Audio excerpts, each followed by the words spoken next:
کہ جب پوری قوم یوم آزادی اور مارکہ حق میں پاکستان کی بے مثال کامیابی کا جشن اللہ کے فضل سے منا رہی ہے۔ آپ سب جانتے ہیں کہ پاکستان دنیا کے نقشے پر قائد اعظم کی قیادت میں ایک سیاسی جدوجہد کے نتیجے میں معرض وجود میں آیا۔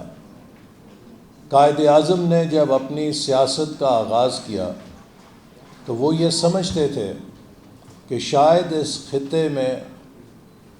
ہندو مسلم یونٹی کے ذریعے ہم ایک کمیونٹی کریٹ کر سکتے ہیں جس میں ہم ایک ہارمونیس لائف گزار سکیں گے۔ لیکن جوں جوں وہ آگے بڑھے اور انہیں اس بات کا احساس ہوا کہ جنوبی ایشیا میں مسلمانوں کے ساتھ ڈسکرمنیٹری رویہ ہے اور شاید ہم متحدہ ہندوستان کے اندر اپنی آزادانہ زندگی بسر نہیں کر سکیں گے، تو وہ یوں اپنی سیاسی سوچ کو اپنے تجربے کی روشنی میں اس نظریے پہ لائے کہ جب تک ایک آزاد مملکت حاصل نہیں ہو جاتی اس وقت شاید مسلمانان جنوبی ایشیا کو وہ موقع نہیں ملے گا جس سے کہ وہ اپنی معاشی آزادی اور اپنے حقوق کی حفاظت کر سکیں۔ اس سیاسی نظریے کی پشت کے اوپر علامہ اقبال کی سوچ کار فرما تھی، جو اس سے پہلے 1930 میں اپنے خطبہ الہ آباد میں ایک آزاد مملکت کا خواب پیش کر چکے تھے، اور انہوں نے قائد اعظم کو تقریباً 17 خطوط لکھ کر برطانیہ سے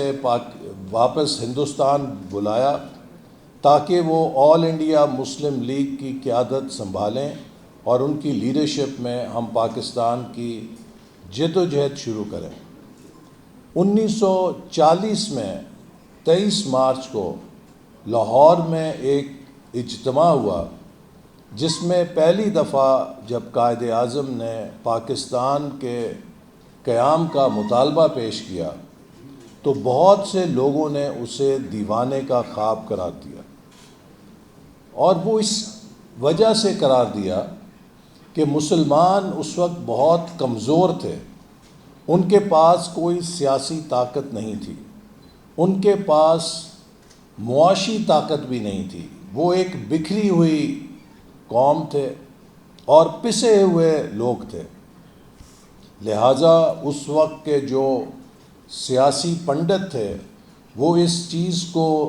برآور نہیں کر سکتے تھے کہ کس طریقے سے یہ خواب شرمندہ تعبیر ہوگا۔ لیکن آپ نے یہ دیکھا کہ ہمارے پاس کوئی وسائل نہیں تھے، لیکن 7 سالوں کے اندر 14 اگست 1947 کو پاکستان معرض وجود میں آ گیا، اور پاکستان جب معرض وجود میں آیا تو بھارت نے پاکستان کو ناکام کرنے کے لیے اس کے حصے کے جو واجبات تھے وہ دینے سے انکار کر دیا۔ جب ڈسٹریبیوشن ہوئی تو جو ایسٹس کے اندر پاکستان کو ایسٹس ملنے چاہیے تھے وہ نہیں دیے گئے، اور اس کے پیچھے یہ سوچ تھی کہ یہ ریاست 3 4 5 سالوں میں خود بخود ناکام ہو کر ہمارے جھولی میں دوبارہ آ گرے گی۔ لیکن ہمارے جو فاؤنڈنگ فادرز ہیں ان کی لیڈرشپ کو، ان کے مستقل مزاجی کو اور ان کی محنت کو ہم خراج تحسین پیش کرتے ہیں کہ جنہوں نے اس ناممکن کو ممکن بنا کر پاکستانی ریاست کو ان ابتدائی سالوں میں جس پر